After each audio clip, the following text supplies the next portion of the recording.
번째 시간 하도록 하겠습니다. 네, 우리 공부는 잘하시죠? 공부는 이게 워낙 단순합니다. 대신 공부하고 운동하는 것은 해야 된다는 것 뻔히 알면서도 불구하고 잘 안 되는 게 특징인데, 여기 공법 공부하는 방법은 다른 거 없습니다. 오늘 진도 나온 것 중에 줄 쳐져 있거나 뭔가 동그라미 표시되어 있는 게 있다면 그걸 읽어보시는 겁니다. 그리고 한 문장 전체를 제가 줄치라는 게 아니라 어떤 특정한 단어를 줄치거나 길면 가로하라 이야기 드리고요. 그리고 줄이 한번 가 있는데 또 줄치기가 좀 애매할 때는 동그라미 하라고 이야기 드리는데 크게 의미는 없습니다. 다만 표시되어 있는 문구가 있다면 시험에 잘 등장하는 지문들입니다. 그리고 그 단어를 변경해서 틀린 지문을 만들고 있거든요.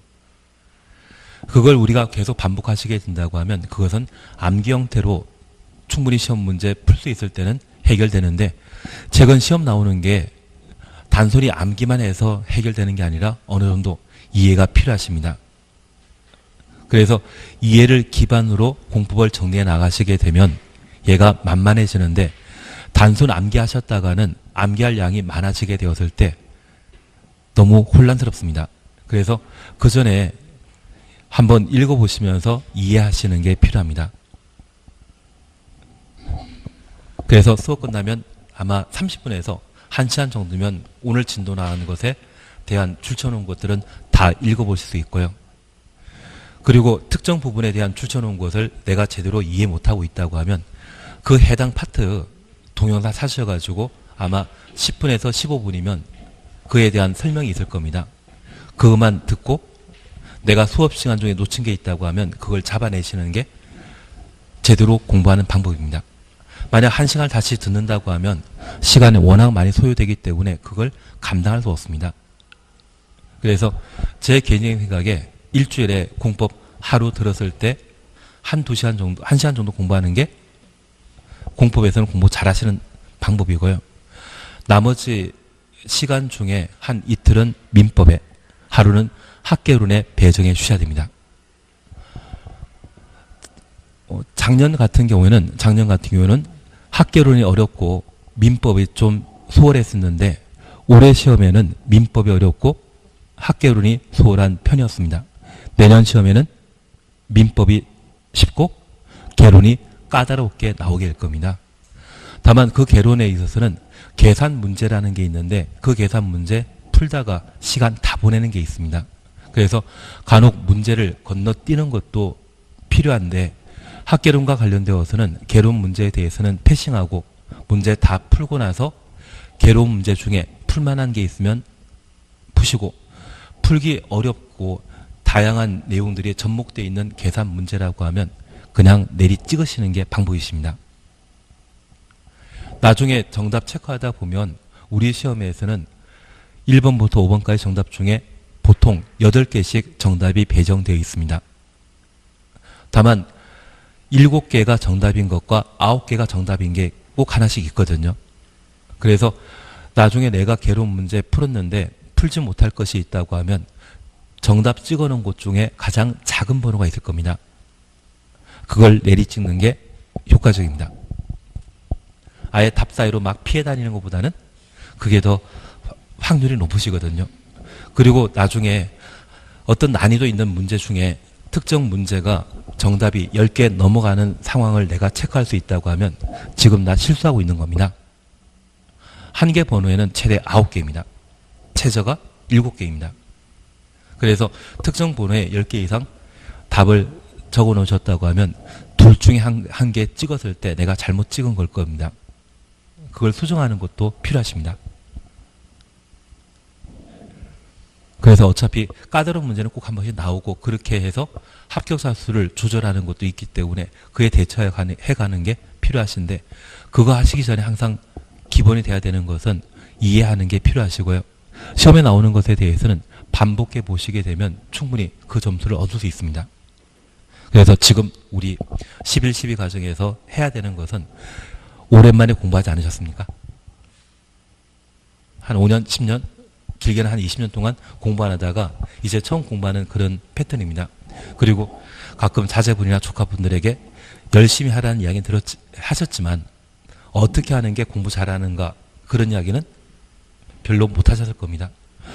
우리가 시험 보는 때 가장 중요한 것은 정독하는 게 아니라 다독입니다. 정독은 나중에 대학에서 공부하실 때 그때 해 나가시는 것이고 다독하시는 게 필요합니다. 그래서 지금 11, 12 과정 한번 지나고 1, 2 과정 한번 또 지나게 되면 1, 2 과정에서 좀 더 얻으시는 게 많아지실 겁니다. 3, 4 과정 지나시게 되면 3, 4 과정에서 또 얻는 게 더 많아지게 됩니다. 그건 다독을 통해 내가 이해할 수 있는 범위를 점점 넓혀 나가는 게 시험에서는 좋은 방법이거든요. 그래서 민법, 개론, 공법에 대해서는 그렇게 쭉 해나가시는 게 필요하십니다. 그리고 그게 어느 정도 되셨다고 하면 나머지 2차 세 과목에 대해서도 공부할 마음이 생기실 겁니다. 그래서 지금 세 과목에 대해서는 일주일에 한 4일 정도 시간 두셔서 정리해 주시는 게 필요합니다. 그리고 1차 통과돼야만 2차 시험도 판단할 수 있거든요. 그래서 지금 당장 해나가실 것은 제 생각에는 민법에 이틀 정도 그리고 개론에서 하루 정도를 매진해 주시는 게 내년 10월 달에 합격하시는 방법입니다. 지금부터 조금씩 연습해 나가셔야 됩니다. 예, 이번 시간은 176페이지 함께 보십니다. 176페이지의 개발행위 허가 효과에 대해서는 그냥 제키십니다. 그냥 제키시고 바로 옆에 페이지 보시면 이번 준공금사란 말 찾으셨죠? 1. 금사 대상입니다. 다음 개발행위 허가받은 자는 그 개발행위 마치면 한 줄 밑에 특별시장, 관할시장, 시장, 군수의 준공금사 받아야 된다. 여기 준공금사와 관련된 관할, 관청을 다 외운다 생각하지 마시고 허가 내준 자가 공사 다 끝났으면 확인하는 주체이다. 그렇게만 이해해 주십시오. 한 장 넘기십니다. 1번 보시게 되면 건축물 건축, 공작물 설치, 토지의 형질 변경, 토속 재치 1, 2, 3 3개 묶어놓습니다. 공사를 수반하는 4개 개발행위 허가에 대해서는 준공금사 받지만 분할, 적치 빠지죠. 그래서 준공금사의 대상은 몇 개이다? 4개입니다. 1, 2, 3이라고 해서 3개를 하시면 안 됩니다. 1번에는 건축물 건축과 공작물 설치가 함께 존재한다는 것 확인만 해놓습니다. 그리고 3번 공공시설 귀속입니다. 여기 공공시설 귀속과 관련되어서는 딱 하나만 확인해 주십니다. 양가 1번 귀속 절차 찾으셨죠? 귀속 절차 찾았습니다. 특별시장, 관할시장, 특시, 특도, 시장, 군수는 공공시설 귀속에 관한 사항이 포함된 개발행위 허가하려면 미리 해당 공공시설에 속한 관리청에 의견 드려야 된다. 관리청 동그라미만 해놓습니다. 그래서 주민 의견 청취 외 의견 청취가 3번 있었습니다. 도시군 계획사업과 관련되어서는 시행자의 의견 드려야 되고 조건부 허가 시에는 신청한 자의 의견 드려야 되며 공공시설 귀속과 관련되어서는 관리청의 의견 들어야 한다. 그러한 내용들 정도면 충분하십니다. 나머지 하단부 이야기는 필요 없습니다. 그리고 180페이지에 개발행위 허가 제한이 있는데 얘는 조금 뒤에 하시고 182페이지를 봐주십니다. 182페이지 보시게 되면 개발행위에 따른 기반시설 설치 그리고 1.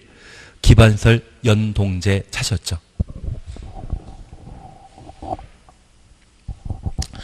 지금 우리는 개발행위 허가 절차와 관련된 사항을 함께 보시면서 관할 관청은 특광시군이라는 것 기억하시고 개발행위 허가 요건은 3가지였습니다. 면적, 도시군 관리계획에 부합할 것, 기환경, 그리고 이 도시군 관리계획과 함께 성장관리 방안을 공부하시면서 용도 지역에 해당되는 땅을 시가화 용도와 유보용도, 보전용도 3가지로 나눴는데 주거적, 상업적, 공업지역에 대해서는 무엇으로? 시, 가, 화, 용도입니다. 그리고 자개생의 경안에서는 유보 용도라 했습니다. 저 시가 용도와 유보 용도 제외한 나머지를 보전 용도라 표현하게 됩니다. 뭔가 하긴 한 것 같습니다.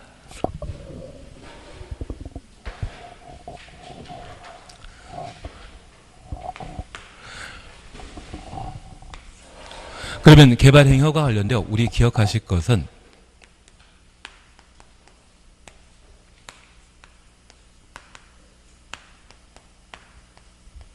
도시군 관리 계획으로 용도 지역 결정하게 되면 저 용도 지역을 시, 가, 화 용도와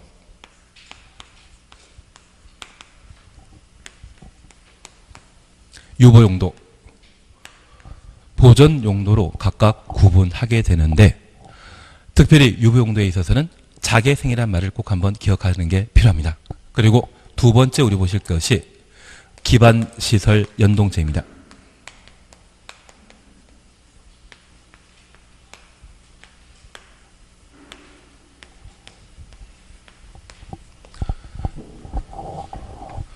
건축물, 건축 등을 뭐라 한다?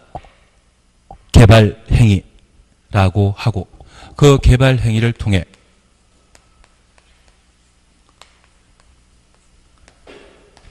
건축물이 많아지게 되면 주거적, 상업지역, 공업지역에 아파트나 공장이나 상가가 많아지게 된다면 인구는 늘어나겠습니까? 감소되겠습니까?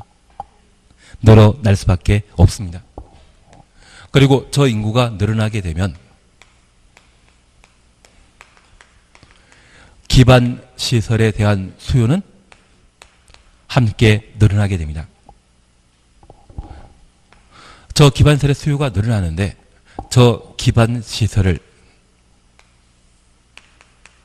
새로 설치 가능한 곳과 새로운 설치가 곤란한 지역이 있습니다. 만약 새로운 설치가 곤란한 지역이라면 이러한 곳들을 개발 밀도 관리 구역이라고 표현하게 됩니다. 반면 새로운 기반시설의 설치가 가능한 곳이 있다면 그곳을 기반시설 부담 구역이라 표현하게 됩니다. 그러면 우리가 지금까지 함께 공부하시면서 존에 관한 개념으로 광역계획권이라는 말 들어본 적이 있고 용도지역, 용도지구, 용도구역이라는 말을 함께 공부한 적이 있습니다. 그러면 기반시설 부담구역과 개발밀도 관리구역의 경우에도 장소에 관한 개념이라는 것을 이해해 주셔야 됩니다. 그리고 이러한 장소에 관한 사항에 있어서는 우리 공법을 정리할 때는 항상 무엇이었습니까? 대상과 절차, 그리고 지정했을 때 등장하는 효과에 관한 사안들을 각각 정리하시는 게 필요합니다.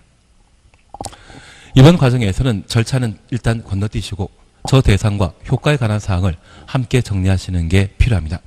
그 중에 우선 하나 정리할 게 있습니다. 우리가 지금 공부하고 있는 것은 개발행위 허가편을 공부하고 있습니다. 관할관청은 누구이다? 특광시군입니다. 그러면 우리 개발행위 허가 관련되어 허가권자 특광시군이라는 것 보셨고 저 개발행위 허가 보시면서 성장관리 방안이라는 것을 본 적이 있습니다. 저 성장관리 방안 수립하는 자는 누구이다? 특광시군입니다. 국토계획법은 크게 도시군 관리계획에 관한 사항과 개발행위 허가 파트로 나뉘게 됩니다. 도시군 관리계획의 관할관청은 입안권자와 결정권자였고 개발행위 허가 파트에 있어서는 관할관청이 특광시군입니다. 성장관리방안 수립하는 자는 누구이다? 특광시군입니다. 그리고 기반시설 부담구역 지정과 개발밀도 관리구역 지정하는 자도 특광시군입니다. 개발행위 허가 파트에서 관할관청 항상 특광시군으로 정리해 주시는 겁니다. 그러면 특광시군이 기반시설 부담구역과 개발밀도 관리구역을 각각 지정할 수 있는데 저 개발밀도관리구역은 밀도란 말을 우리가 이해해 주셔야 됩니다. 저 밀도는 용적률과 관계된 사안인데 만약 우리 주변에 5층짜리 아파트와 25층짜리 아파트가 있는데 각각 재건축해서 30층 아파트를 만든다고 합니다. 나는 저밀도 아파트에 투자한다. 고밀도 아파트에 투자한다. 저밀도 아파트에 투자하게 되면 25층이 새로 추가되기 때문에 내가 재건축과 관련된 부담금 낼 게 그만큼 줄어들 수 있죠. 그래서 저밀도 아파트에 투자하는 것이 좀 더 합리적입니다. 말도 안 되는 이야기지만 작년에 반포 주공 1단지에 대한 재건축 사업이 이루어지게 되면 그 반포 1단지에 24평짜리 아파트를 가지고 계신 분은 32평 아파트 2채를 재건축 결과 분양해 줬습니다. 대지 지분이 워낙 넓다 보니 아파트 2채 공급한 적이 있거든요. 그래서 서울 같은 경우에는 저밀도 아파트인 5층짜리 아파트에 투자해 놓게 된다고 하면 그 재건축 사업과 관련되어 절차가 진행되게 되면 큰 이익이 좀 발생하는 것이 특징입니다. 그러면 층수 낮은 것을 뭐란다? 저밀도 아파트, 층수 높은 것을 고밀도 아파트라 표현합니다. 그러면 같은 대지 면적에 고밀도 아파트가 저밀도 아파트보다 좀 더 많은 사람들이 거주하고 살게 되겠죠. 그래서 저 밀도는 층수와 관계되어 있다는 것을 이해해 주시고 개발 행위와 관련된 층수를 관리하는 장소, 저 관리라고 하는 것은 개발을 의미한다, 비개발을 의미한다. 비개발 의미합니다.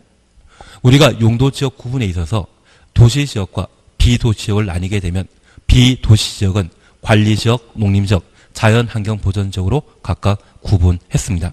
관리지역은 개발하는 장소이다, 비개발하는 장소이다. 비개발하는 장소입니다. 그래서 공법상 관리란 말 쓰게 된다고 하면 이것은 개발의 반대 개념으로 이해해 주시면 됩니다. 그러면 여기 개발밀도관리구역은 개발 행위를 함에 있어서 밀도, 층수를 관리하는 장소를 개발밀도관리구역이라 하는데 이 개발밀도관리구역에는 새로운 기반세 설치가 가능하다, 불가능하다. 불가능한 장소입니다. 그러면 저 개발밀도관리구역은 현재 주거지역과 상업지역, 공업지역으로서 새로운 기반세 설치가 곤란한 지역을 개발밀도관리구역으로 지정할 수 있는데 우리 주변에 재래 도시의 경우에는 도를 기준으로 양측에 여러 필지 대지가 존재합니다. 이러한 곳에 건물 이미 건축된 상태에서 한 필지의 나대지에 새로 건물 건축하게 되었을 때 여기에 백화점 만들거나 또는 고스트코를 만들게 되면 왕복 2차선 도로인 때 이 건물 사용하는 차량이 늘어나기 때문에 교통체증 현상이 심각하게 발생할 수 있죠. 그러면 이러한 곳에 백화점 건축허가 내주면서 조건부 허가라에서 도로 확장하는 것을 조건 걸게 되면 도로변에 있는 여러 건물을 철거해야만 새로운 도로의 확장이 가능할 것입니다. 이러한 경우에는 백화점 하나 만들기 위해 주변 건물을 철거한다는 것은 좀 곤란하지 않겠습니까? 이미 개발 사업이 충분히 완료되어 새로운 기반세 설치가 불가능한 것, 곤란한 지역이 있다면 그곳을 무엇으로? 개발밀도관리구역으로 지정할 수 있습니다. 그래서 그 대상과 관련되어 우리 꼭 기억하실 것은 단순히 기반 설치가 곤란하다 이 말만이 아니라 앞에 대상 용도 지역이 어디? 주거적, 상업적, 공업적. 반면에 녹지지역이나 관리지역, 농림지역, 자연환경보전지역이라면 그곳에 적용되는 곳은 건폐율과 용적률이 아주 낮게 책정되게 됩니다. 녹간 농자의 경우는 건폐율 용적률이 아주 낮게 책정되다 보니 대지 절반 이상을 빈 땅으로 놔두고 있거든요. 그러한 때는 도로 확장이 어느 정도 가능하겠지만 시가 용도에 해당되는 주상공의 경우에는 새로운 기반시설을 설치할 수 있는 공지, 새로운 기반시설을 설치할 수 있는 빈 땅이 있다 없다?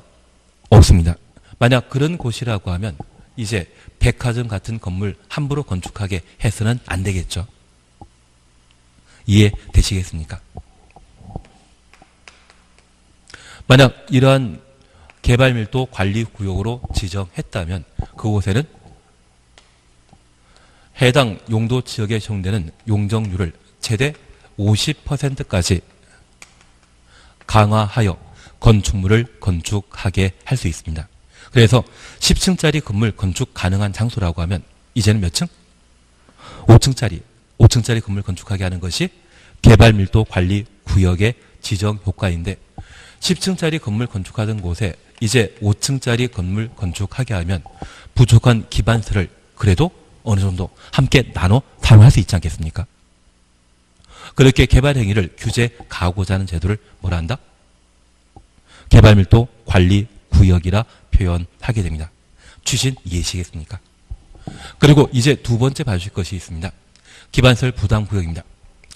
건축물 건축 등의 각종 개발 행위가 집중되게 되면 그곳은 인구가 늘어난다? 감소된다? 늘어납니다. 지금 우리 세종시 인구가 30만 약간 넘거든요. 그런데 건설지역 중부권, 그래서 우리 세종시가 형성되어 있는 것이 좀 길게 형성되어 있는데 과거 연기 공주라고 하는 이 건설지역 기준으로 서부권과 남부권, 동부권, 중부권 그리고 북부권으로 조치원 일대를 구분하고 있습니다. 지금 남부권에 대한 개발 사업은 안 하고 있지만 제가 아직 가보지 못해서 잘 모르겠지만 금남면 일대 같은 경우에는 대전광역시와 경계 같이 하는 곳으로서 대부분 개발 제한 구역으로 지정된 상태입니다. 반면 중부권에 해당되는 경우라면 제가 서울에서 세종시 올 때 보면 고속도로 변에 열심히 산 깎아내고 도제 형질 변경과 관련된 개발 사업 하고 있더라고요. 이렇게 개발 행위가 계속 집중되게 되면 우리 세종시 인구는 늘어난다? 감소한다? 늘어납니다. 그래서 지금 개발 행위와 관련된 면적 규모를 살피게 되면 최소한 50만 원 수용할 수 있는 상황이고요. 그리고 그 50만 수용되는데 불구하고 계속 인구가 늘어나는 형태를 보이게 된다고 하면 아마 남쪽으로도 개발 제한구역 해제하면서라도 개발 사업을 하지 않을까 싶습니다. 그런 개발 행위가 이루어지게 된다고 하면 인구 늘어나게 되고 우리 세종시에 공급되었던 전기, 수도, 도시가스 등의 수요량은 늘어나게 되는데 새로운 기반시설의 설치가 가능한 곳이라고 하면 기반시설 부담구역으로. 그래서 우리 세종시는 기반시설 부담구역입니다. 그래서 우리 세종시 같은 경우에는 상가에 임대하신 분들이 워낙 상가 임대를 높아서 한 6개월, 1년 못 버티는 분이 그렇게 많으십니다. 우리 세종시인 기반시설 부담구역의 경우에는 각종 개발 행위와 관련된 다양한 기반시설 설치 비용을 부담하게 되는데 그러한 기반시설 설치 비용이 부과된 상가라고 하면 상가 건물 가격 높아질 수밖에 없죠. 그 임대료도 함께 높아진 상태이기 때문에 진짜 소문난 집 아니라고 하면 오래 장사할 수 있는 여지가 못 됩니다. 그래서 우리 세종시가 바로 기반시설 부담구역에 해당된다는 것을 이해해 주시고 최근 5년 사이에 올해 시험 빼고는 계속 기반시설 부담구역에 관한 문제를 냈습니다. 올해 시험이 성장관리 방안에서 시험에 나왔던 것은 올해 개정사항인 성장관리 방안의 수립 대상 지역이 개정되었기 때문에 시험에 나왔습니다. 그리고 그 개정사항을 시험에 냈다고 하면 내년 시험에는 당연히 기반시설 부담구역에 관한 내용을 시험에 낼 수밖에 없습니다. 그래서 이 기반시설 부담구역은 기본적으로 새로운 기반시설 설치가 가능한 지역이 기반시설 부담구역으로 지정되며 저 기반시설 부담구역 지정하는 자는 누구이다? 우리는 지금 개발행위 허가파트 공부하고 계시거든요. 특광시군이 기반시설 부담구역 지정하는 자이죠. 그러면 여기 기반시설 부담구역과 관련되어 첫 번째 대상에 관한 내용을 함께 보시는데 이 기반시설 부담구역은 반드시 지정해야 되는 것과 지정할 수 있는 경우가 있습니다. 우리가 함께 공부하시면서 지역, 지구, 구역 지정은 임의사항이다, 필수사항이다? 아닙니다. 계획 수립하는 것은 임의사항이다, 강행 규정에 의한 필수사항이다. 저 이거 지우려고 적어놓은 거 아니거든요. 계획은 수립하여야 한다. 저 계획을 수립하는 장소, 지역, 지구, 구역 지정은 지정할 수 있습니다. 다만 딱 세 가지 경우에는 지정하여야 한다입니다. 우리 지구 단위 계획과 관련되어 정택 10년, 시공록 30만이라는 말 기억나십니까? 우리 친구 중에 10년 된 친구는 정택이죠. 정비사업 완료되거나 택지 개발 사업 완료된 날부터 10년 경과된 곳은 지구 단위 계획 구역으로 지정하여야 한다. 시공록 30만. 시가 조정구역이 해제되거나 공원구역이 해제되었을 때 그 면적이 30만 제곱미터 이상, 녹지지역이 주상공으로 변경되는 면적이 30만 이상인 경우에는 지구 단위 계획 구역으로 지정하여야 한다. 그리고 세 가지 중에 이제 두 번째 내용으로 예를 보시는 겁니다. 기반시설 부담구역 지정할 수 있다 해야 한다. 하여야 한다. 얘가 예외적 사항이 되게 됩니다. 뭔지 모르지만 20% 이상 늘어나거나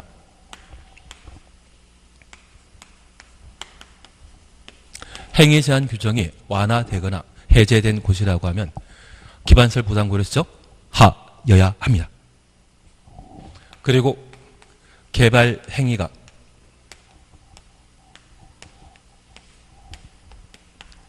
그냥 많이 이루어지는 것이 아니라 집중되는 곳이 있다면, 개발 행위가 집중되는 곳이 있다고 하면 그때는 기반시설 부담구역으로 지정할 수 있다. 그렇게 봐주셔야 됩니다.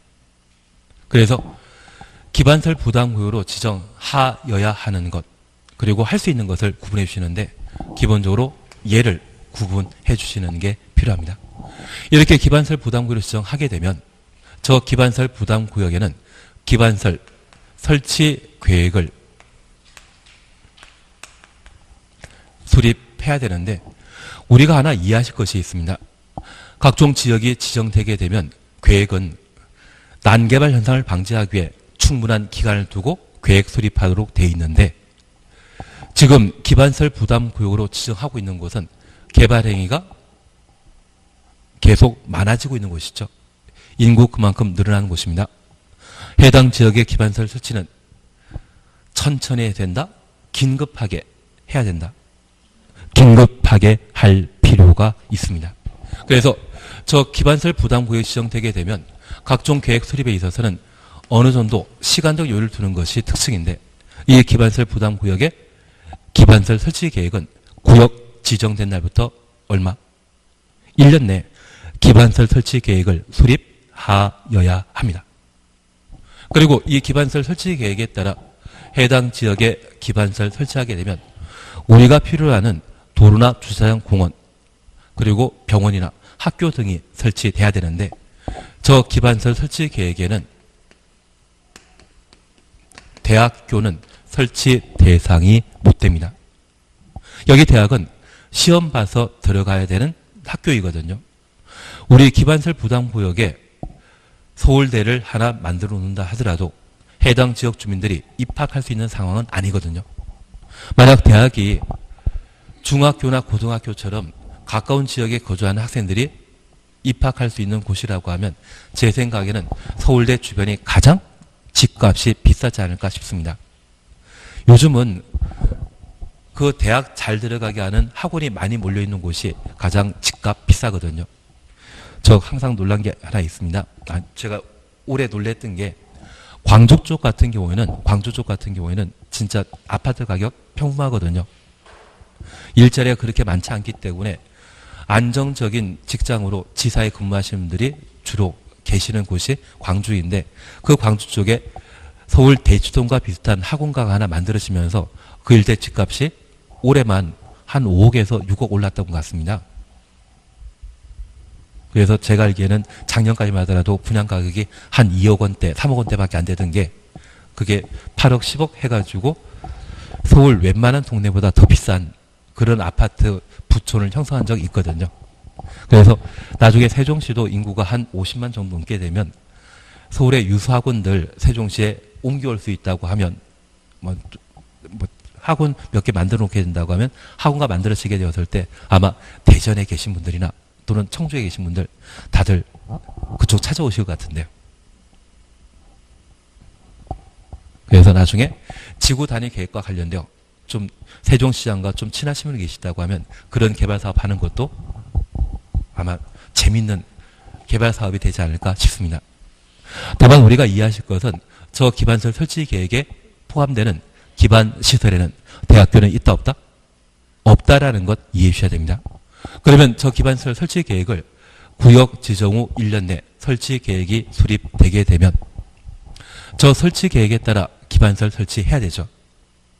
저 기반시설 설치 비용은 나라에서 부담한다, 지역 주민이 부담한다.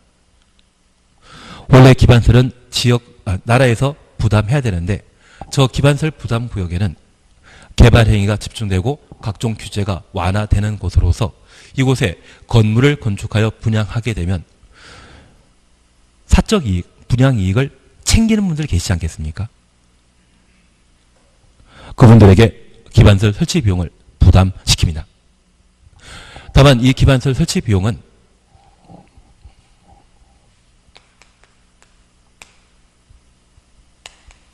저 기반시설 설치 비용은 해당 지역 주민에게 기반시설 설치 비용을 부담시키는데 모든 주민에게 부담시키는 것은 형평성이 맞지 않습니다. 그래서 저 기반시설 부담 구역 안의 주민 중에 연면적 200제곱미터 초과하는 건축물을 신축하거나 증축하는 자에게만 기반시설 설치 비용을 부가 징수하고 서민들에게는 기반 설치 비용을 부가 징수하지 않습니다. 연면적 200제곱미터라고 하면 대충 60평 정도를 말하거든요. 저 60평 넘는 건물을 새로 신축하는 자에 대해서는 설치 비용을 부과시키지만 200제곱미터 이하의 경우에는 설치 비용을 부과하지 않습니다. 그래서 우리가 세금 같은 걸 보게 되면 상속세나 증여세에 관한 사항을 세법 시간에 한번 들어본 적 있으시죠? 그래서 이야기 들어보니 자제분에게 5천만 원을 증여하게 되면 증여서 면제되고 그리고 10년 지나서 또다시 증여하게 되면 증여서 면제한다더라고요. 알고 있지 않습니까? 그러면 그러한 부분들을 고려하게 된다고 하면 서민들에게는 기반 설치 비용을 부과하지 않고 누구에게만 연면적 200제곱미터 초과하는 건축물을 신축, 증축하는 경우에만 설치 비용의 부과 대상이라는 것 기억하시고 얘는 세금과 같은 성격을 가진다. 그것만 기억해 주십시오. 우리 세법 공부하시면서 현금으로 세금 납부하는 것이 원칙이지만 돈이 없다고 하면 물납 가능하지 않습니까? 얘도 물납 가능합니다. 그게 저 기반시설 설치 비용과 관련된 가장 중요한 특징이 아닌가 싶습니다. 올해만 기반시설 부담 구역을 건너뛰었지 계속 시험 문제가 반복 출제되던 내용이기 때문에 얘는 꼭 정리해 주셔야 됩니다. 그러면 이런 내용 토대로 기반시설 연동제와 관련된 사항을 함께 보십니다. 182페이지 찾으셨죠? 개발밀도 관리 구역입니다. 182페이지입니다. 우선 의에 대해서 그냥 지나가십니다. 의에 대해서는 그냥 지나가시고 이 지정 찾았습니다. 양가로 1번입니다. 특별시장, 관시장, 시장, 군수는 특별시장부터 군수까지 가로 해놓습니다. 개발행위 허가와 관련된 관할관청은 특광시군이라는 것 기억해 주시고 주거적, 상업적, 공업지역에서 주거적, 상업적, 공업적 추놓습니다. 개발행위로 기반시설의 처리, 공급, 수용 능력이 부족할 것으로 예상되는 지역 중에 기반시설의 설치가 곤란한 지역, 기반시설의 설치가 곤란까지 가로 해놓습니다.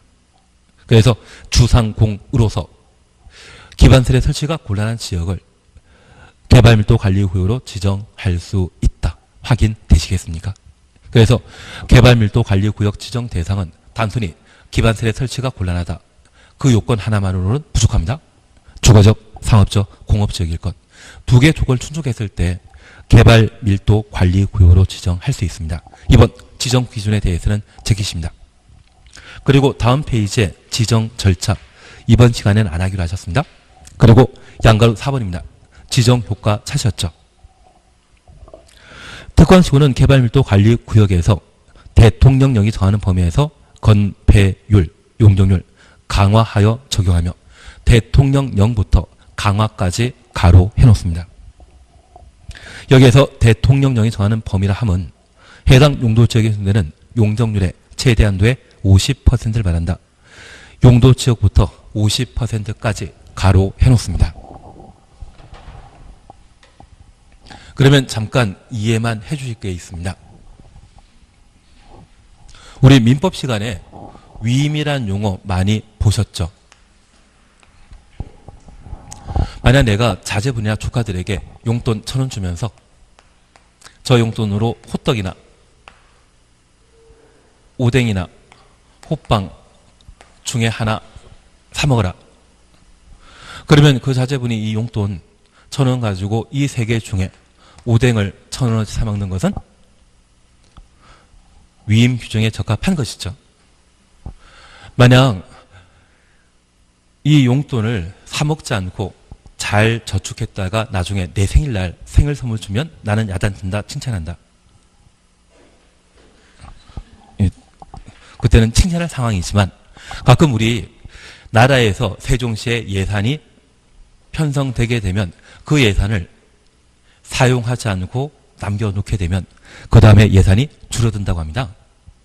그래서 예산이 남게 된다고 하면 항상 말짱한 보도블록 다시 한번 깨부수고 설치해 주지 않습니까?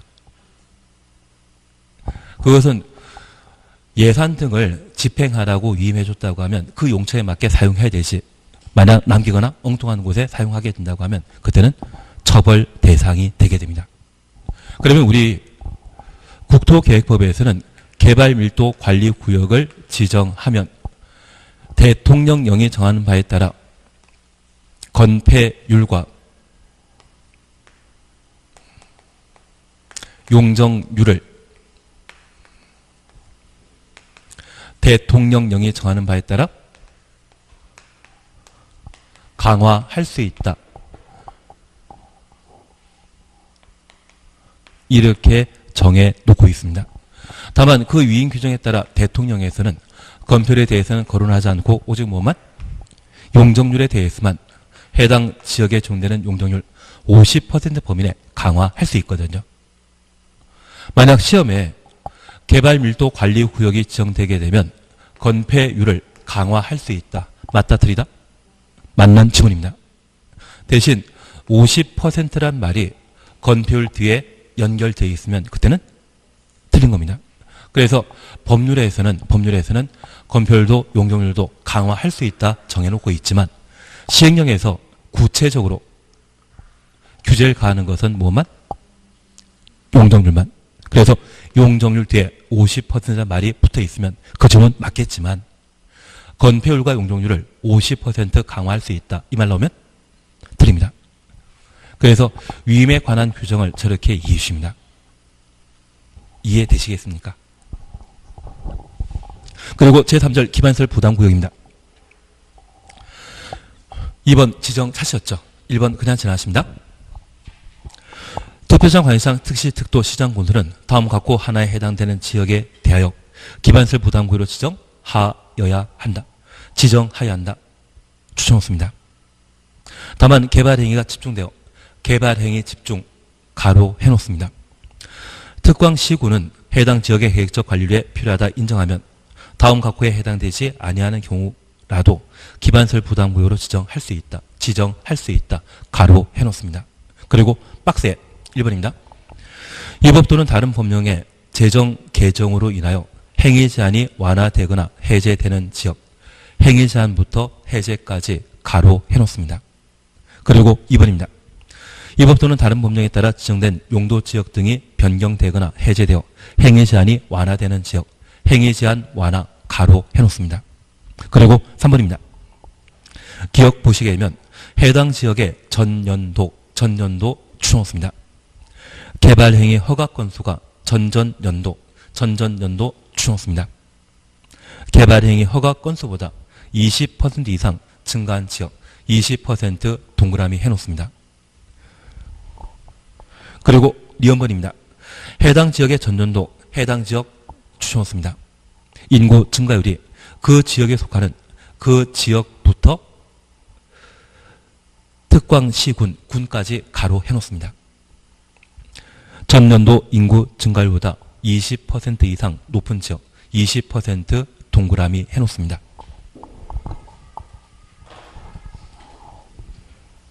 그러면 첫 번째 우리 봐주실 것은 각종 계획 수립은 수립해야 한다, 수립할 수 있다.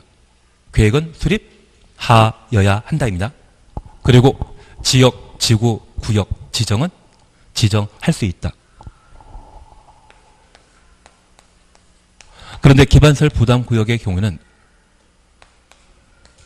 예외가 인정되고 있습니다. 기반설 부담구역으로 지정할 수 있는 대상 지역으로 임의적 지정 대상은 개발 행위가 집중되는 곳인 경우에는 기반설 부담구역으로 지정할 수 있다 이거예요. 지정하여야 하는 것은 총 4가지가 존재합니다. 첫 번째는 법이 제정되거나 개정됨으로써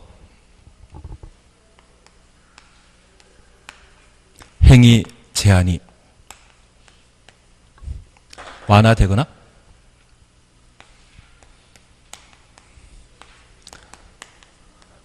해제되는 경우가 있습니다. 우리 세종시는 과거에 연기군이었거든요. 저 연기군에 행복도시와 관련된 특별법이 만들어지면서 행위 제한이 완화되었죠. 만약 그런 곳이라고 하면 규제가 풀리기 때문에 각종 개발 사업이 집중될 수 있고 그러한 곳에 대해서는 기반설 부담구역으로 하여야 한다입니다. 그리고 두 번째, 용도 지역이 변경되면서 행위 제한은 무엇이다? 건축 제한, 건폐율, 용적률 제한하는 것이 행위 제한이었죠. 그 행위 제한이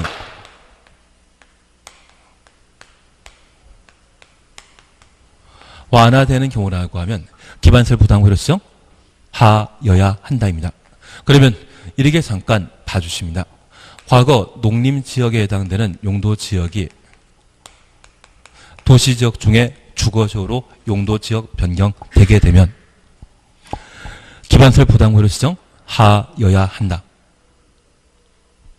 농림지역일 때 건폐율과 용적률은 낮게 책정되지만 도시지역의 주상공으로 바뀌게 되면 건폐율 용적률이 높아지게 됩니다. 그러한 곳은 행위 제한이 완화된 것으로 볼 수 있기 때문에 이러한 곳은 기반설 부담구역으로 하여야 한다입니다. 말도 안 되는 이야기지만 중심 상업지역이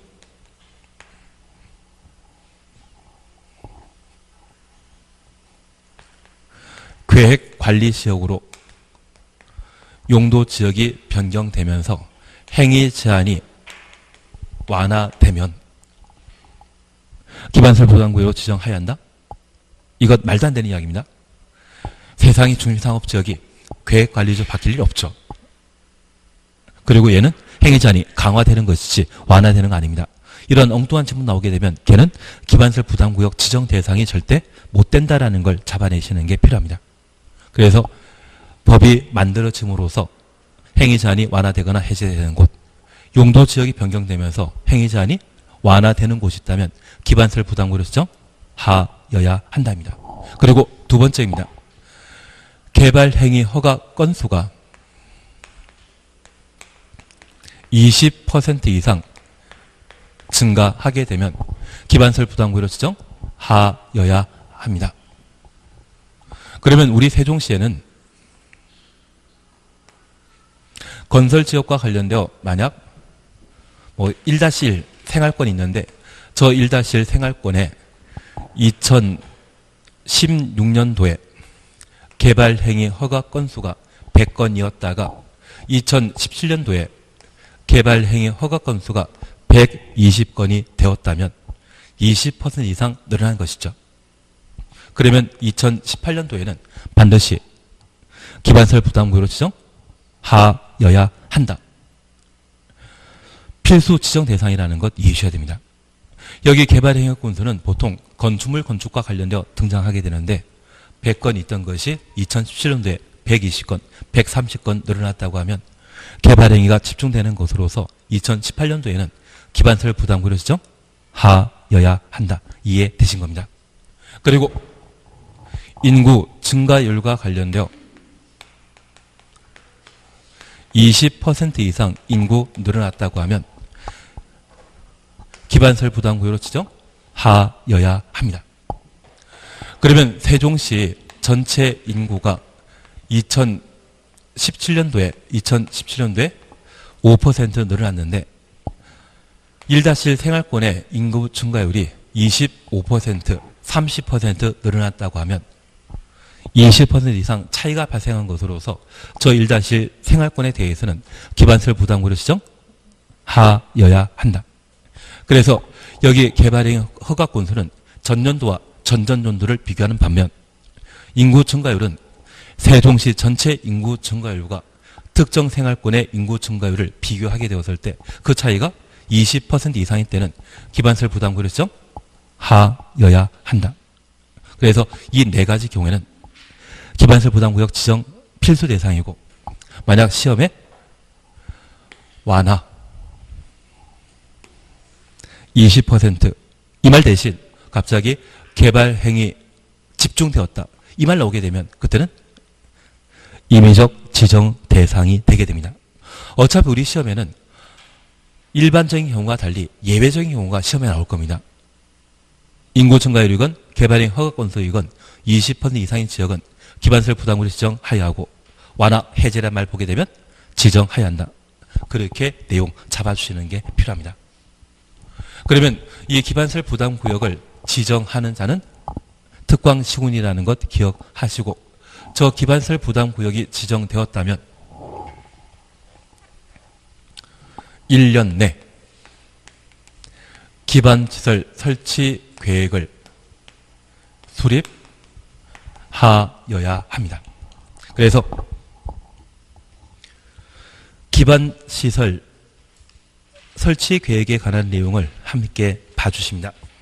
168페이지 찾으셨죠? 168페이지 보시게 되면 3. 기반시설 설치 계획입니다.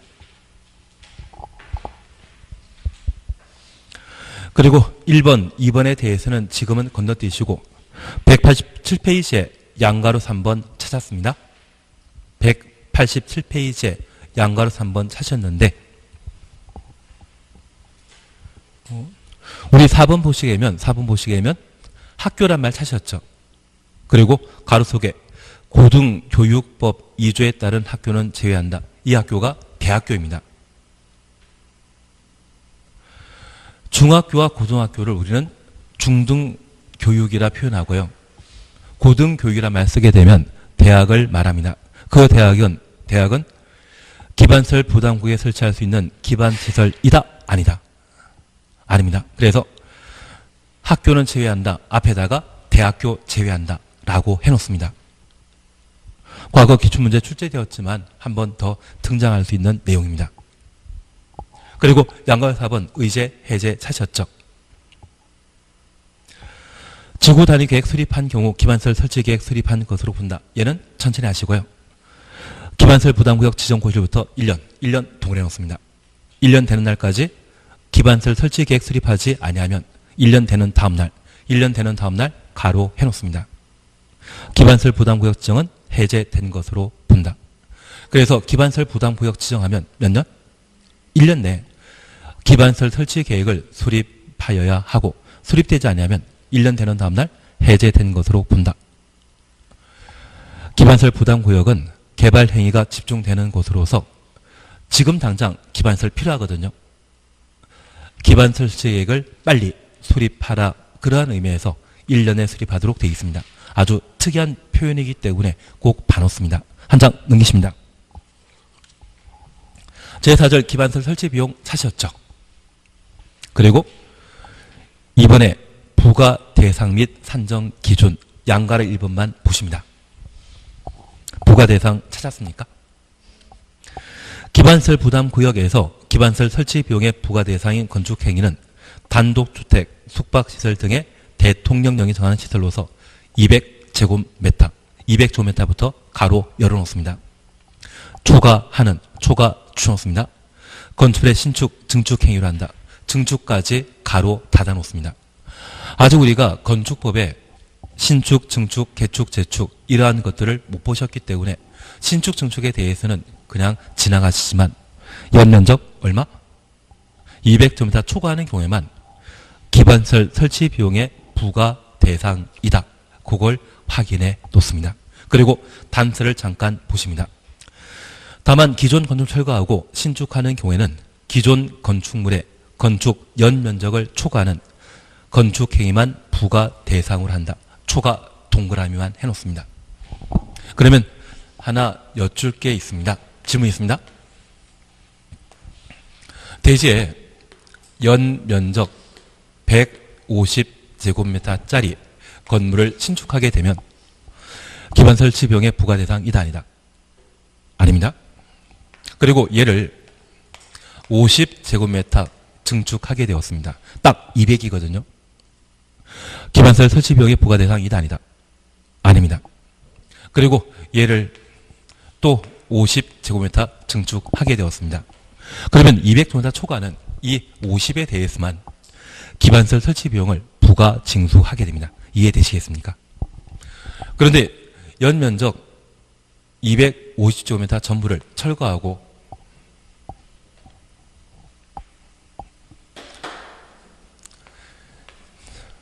260제곱미터를 전부 철거하고 새로 신축하게 되었다고 하면 이 경우에는 10제곱미터에 대해서만 설치 비용을 부담한다?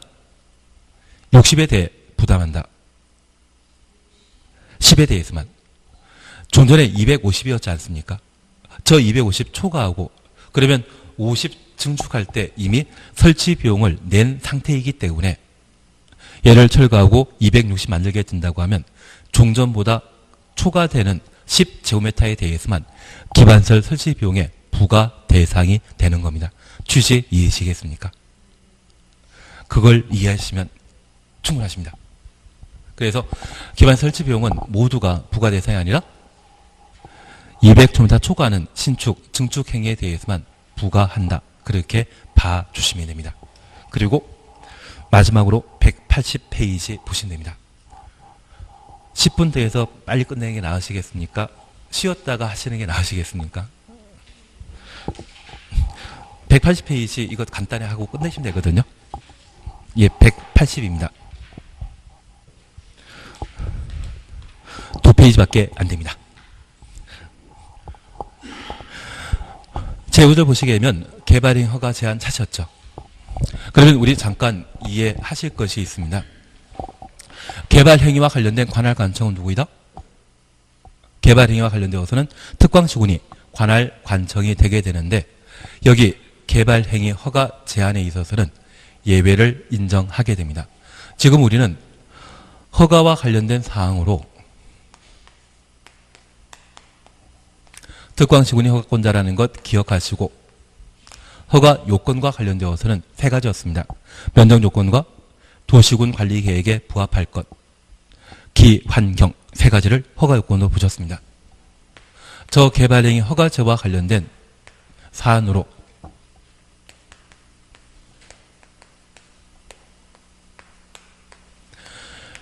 성장관리 방안이라고 하는 제목 보시고 저 성장관리 방안과 관련된 사항으로 시, 가, 화, 용도, 유보, 용도, 보전, 용도란 말을 각각 본 적이 있습니다. 성장관리 방안 수립하는 자는 누구이다? 특광시군입니다. 그리고 기반시설 연동제와 관련된 사항으로 기반시설 부담 구역과 저 기반시설 부담 구역이 지정되게 되면 1년 내 기반시설 설치 계획을 수립하여야 하고, 저 기반시설 설치 계획 수립되게 되면 기반시설을 설치하기 위한 설치 비용을 해당 지역 주민들이 부담했습니다. 그러면 저 설치 계획 수립하는 자는 누구이다? 특광시군. 구역 지원하는 자는 누구이다? 특광시군. 저 기반시설 설치 비용 세금처럼 부가 징수하죠. 누가 부가 징수한다? 특광시군. 그리고 개발밀도 관리구역 지정하는 것을 함께 보셨는데, 저 개발밀도 관리구역 지정하는 자는 누구이다? 특광시군입니다. 그래서 성장관리방안과 연동제와 관련된 모든 사항은 관할관청이 항상 특광시군으로 기억해 주셔야 됩니다. 이제 마지막 우리가 보시는 게 개발행위 허가 제한입니다.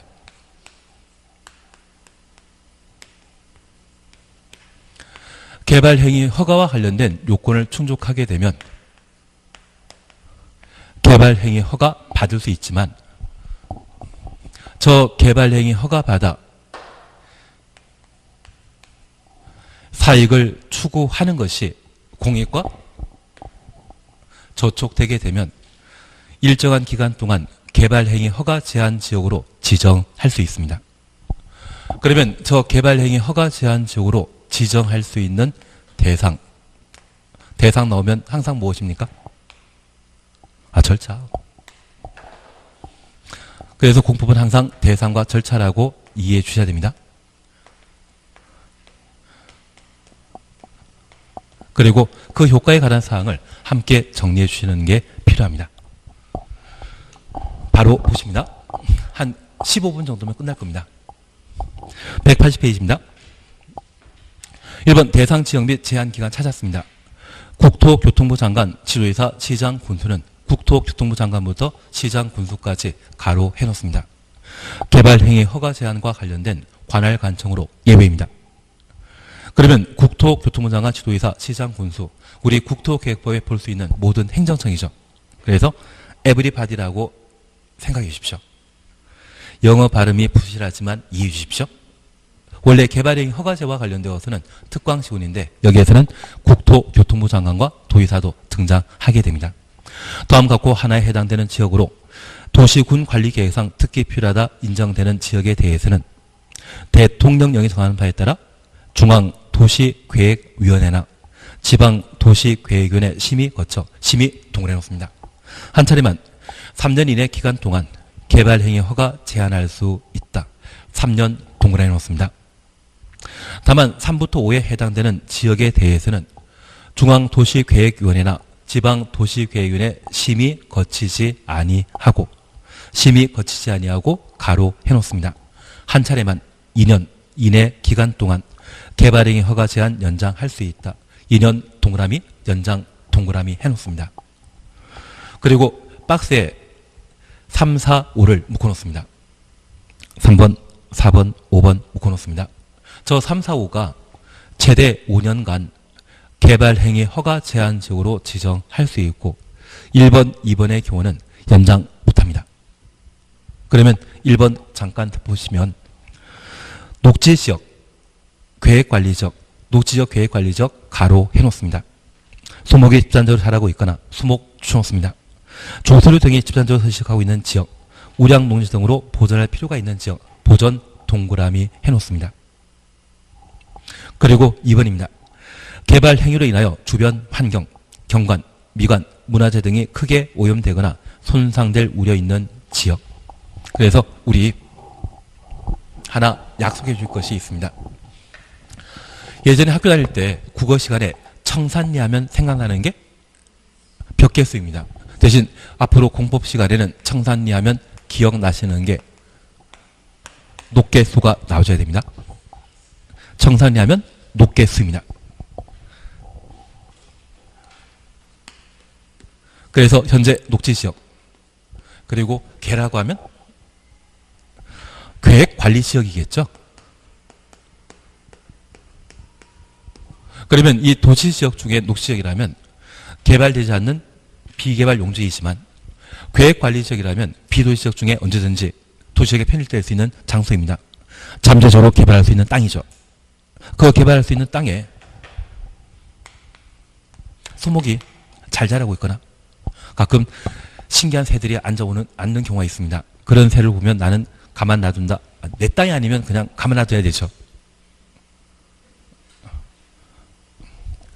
예, 내 땅에 이상한 풀이 자라고 있으면 잘 키워야 된다? 뽑아버리. 아무 개념 없기 때문에 지금 집에 갈 생각만 급하십니다.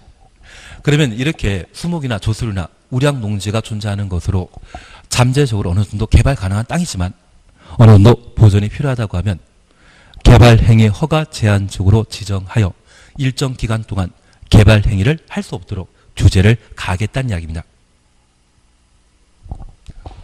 그리고 우리는 기환경이란 말 기억납니다.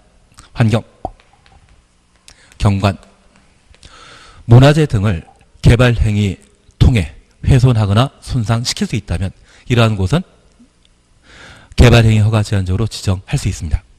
그러면 청산리하면 녹개수란 말 기억나시는데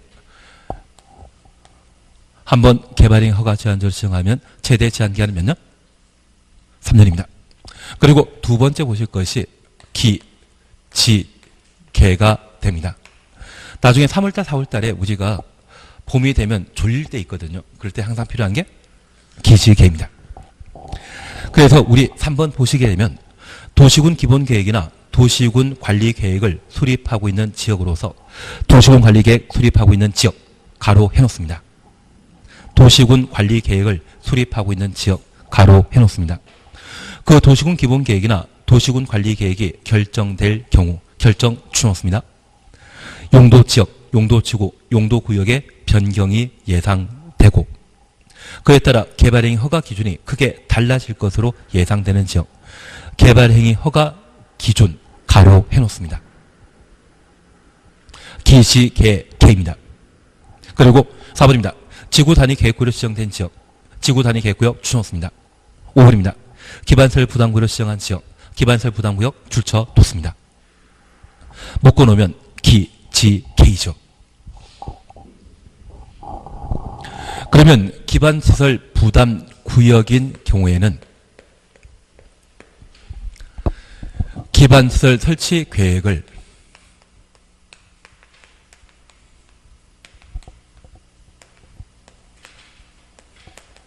구역 지정고시로부터 얼마? 1년 내에 수립해야 됩니다. 그리고 두 번째입니다. 지구 단위 계획 구역은 지구 단위 계획 구역 결정 고시로부터 얼마? 3년 내에 지구 단위 계획을 도시군 관리 계획으로 결정해야 되고 결정하지 않는다면 3년 되는 다음날 지구 단위 계획 구역 지정은 효력 상실한다. 그리고 개발 행위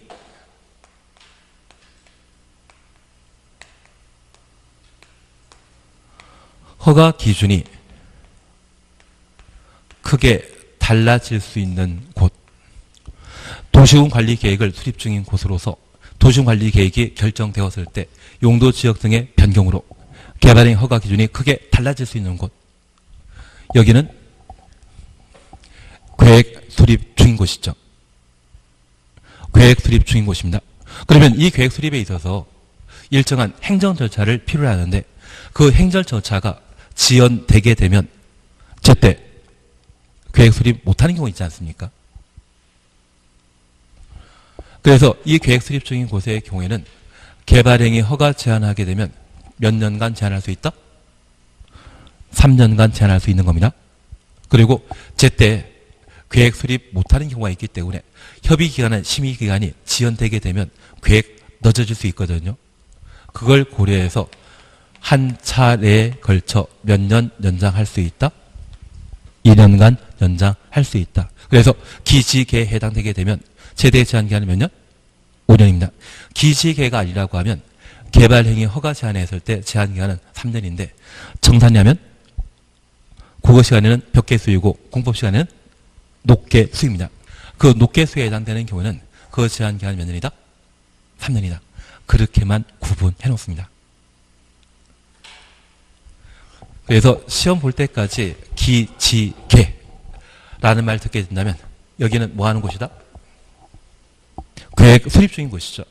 계획 수립 중인 곳이기 때문에 도시계획인의 심의 없이 1회 2년 범위 내 기간 연장할 수 있고 최대 제한 기간은 몇 년? 5년. 청산리 녹개수는 제한 기간이 몇 년? 3년입니다. 이해되시겠습니까? 그래서 제가 3, 4, 5 묶어놓고 3, 4, 5 묶어놓고 묶어놓으셨습니까? 3번, 4번, 5번 묶어놓으셨다면 앞에다가 5자만 하나 적어놓습니다. 5자 적어놓으시면 제한기간 최대 몇 년이다? 5년이죠. 그렇게만 봐놓습니다. 제한 절차 등에 대해서는 지금은 크게 신경 쓸 필요 없는 것 같습니다. 다만 제가 하나 마지막 결론 내릴 게 있는데 개발행 허가 제한과 관련되어서는 특광시군이 관할 관청인데 여기 도시군 관리계획 수립 중인 곳이라면 도시군 관리계획 결정하는 자 국토교통장관 들어가죠. 도의사 들어가지 않습니까? 그래서 저 지구 단위 계획과 도시군 관리 계획을 수립 중인 때는 이를 결정하는 자가 관여하기 때문에 다른 개발 행위 허가 파트와 달리 여기만큼은 에브리바디 특광시구만이 아니라 국도 들어가지 않습니까? 그것은 이 계획 수립 중일 때는 국토교통부 장관이나 도의사가 수립에 관여하기 때문에 에브리바디가 개발 행위 허가 제한의 제한권자가 되게 됩니다. 조금 이해는 되시겠습니까? 얘를 빼고 나머지는 개발행 허가 제한 빼고 나머지는 관할 관청은 항상 누구이다? 특광시군입니다. 그러면 나머지 도시계획이나 뭐 보칙 벌칙이 있거든요. 이런 부분들은 안 하는 겁니다. 그리고 1월 달에 또 뵈야 될 것 같습니다. 근데 제가 하나 부탁드리는 게 항상 줄쳐놓은 거는 한번 보셔야 됩니다. 그게 공부 잘 하시는 것 같습니다. 오늘 여기까지 하도록 하겠습니다. 수고하셨습니다.